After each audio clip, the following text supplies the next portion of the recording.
I've said it before, I'll say it again. Thank God for Gays Against Groomers because they help prove that when you have concerns about the sexual indoctrination about kids, it does not mean you're a bigot. And today I have a sit down interview with Canada's new chapter leader of Gays Against Groomers. And he's also going to let you know about one of his first missions as chapter leader, which exposes that the Canadian government sponsored a all ages drag event in a gay bar.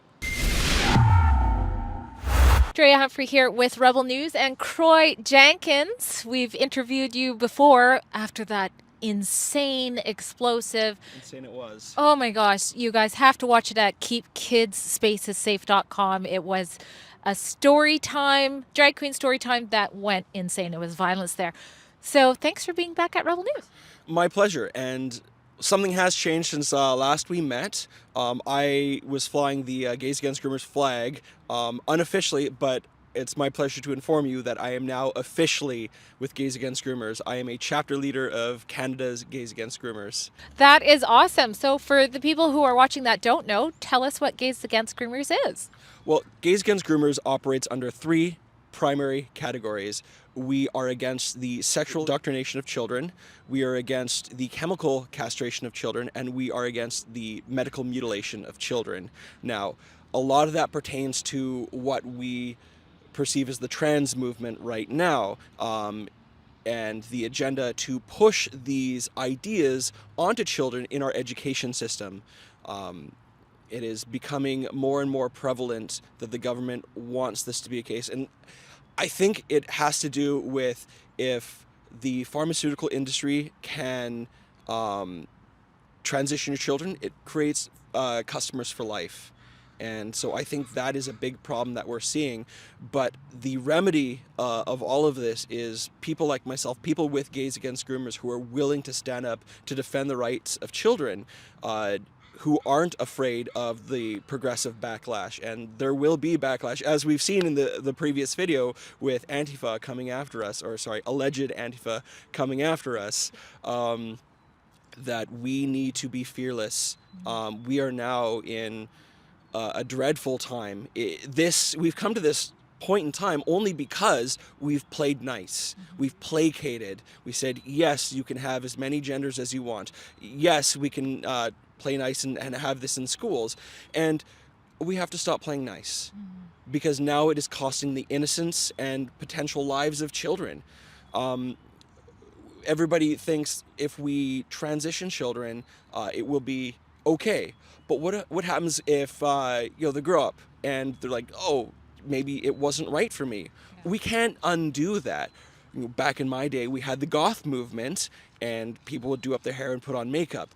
But at the end of the day, the makeup washes out, and gender hormone replacement doesn't. Yeah, how many of the people who were goth in high school are still walking around as goth adults today? Not many.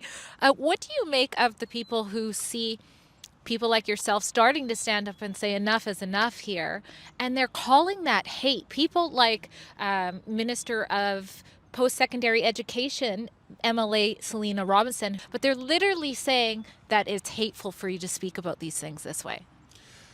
So I've had a recent paradigm shift. As I said, it's because we've been too nice. If they want to call me hateful, then I can say this: yes, I hate pedophiles. I'm going to draw a line in the sand, and hopefully we can all stand there. Now, I previously stated that drag queen story hour to pedophilia, it's a slow progression, right? I'm going to one extreme, and we started at drag queen story hour. However, the line has since shifted, because 2 weeks after you and I spoke, a friend of mine reached out to me and said that there was an all-ages drag show happening at the Junction.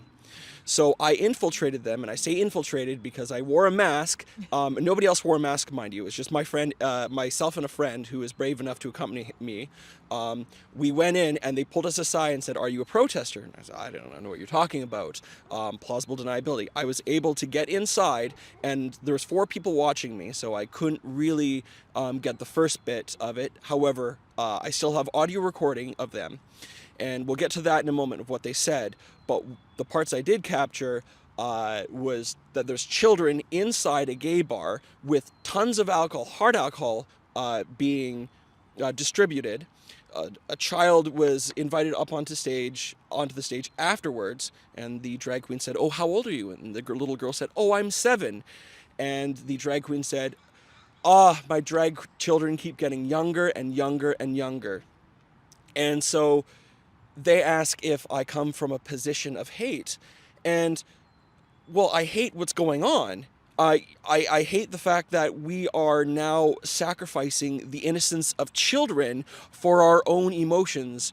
And I've stated this before. It's that we are putting our feelings of feeling good before responsibility at, the behest of this culture that wants to sexualize children. And it's not acceptable, and nor should it be acceptable.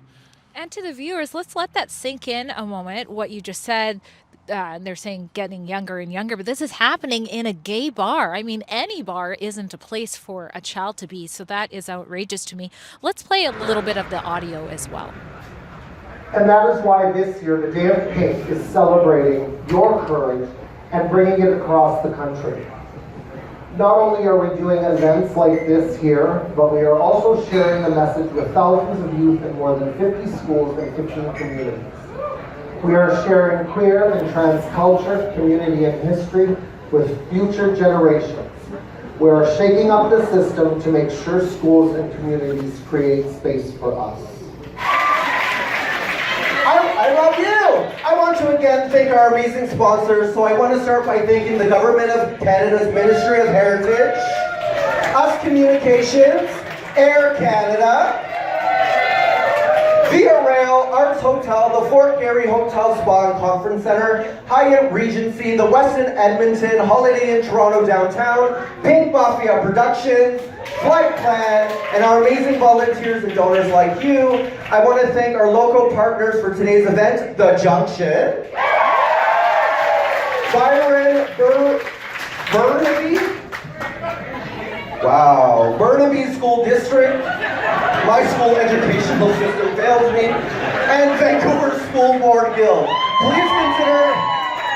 Please consider supporting the International Day of Pink and local 2SL LGBTQIA+ organizations, and we can't wait to see you in pink on April 12th, 2023. Thank you so much, everybody. All right, so when you hear that, it's clear this is going to be going far and wide. It already has. What's your thoughts on all that? It's fairly disturbing to hear that they have created a campaign, the Courage campaign, to go across Canada, where they're going into schools and talking about surgeries, and they're talking about hormones and such. And now, while they didn't say this in the video, that though specifically, there was an article that came out a week after this event, where there was a child who came home from school, and this was in the Surrey Leader, Surrey Now. There was a child who came home from school and asked her father, why was there a woman with a man's voice talking about surgeries and gender hormone replacements? And the child was several years old, and this was in elementary school. They didn't specifically say that they were doing hormone replacements, and they didn't talk about surgeries, but the article that came out from the Surrey Now corroborates the story that they are going from school to school across the nation talking about surgeries and gender hormone replacements. So it is happening all across our elementary schools to our children, and nobody's the wiser. Our children need to be protected, and parents need to become aware of what's happening in their education centers. Absolutely. And how can people who want to know more about Canada's chapter of Gays Against Groomer, and maybe even be involved in it themselves, where should they go to find out more information? Well, luckily we are set up in Canada under Gays Against Groomers Canada at gmail.com. Please email us there if you'd like to become a member or help out any way that you can. We're looking for members today to help stop this. Thank you so much. There you go. Croy Jenkins with Gays Against Groomers. I'm Andrea Humphrey for Rebel News. Children's innocence must be protected. And if you agree, you can keep yourself informed and take action at our special website called keepkidsspacessafe.com. And if you appreciate that Rebel News fearlessly covers this topic for all, please consider donating to keep this coverage going strong. We appreciate your support.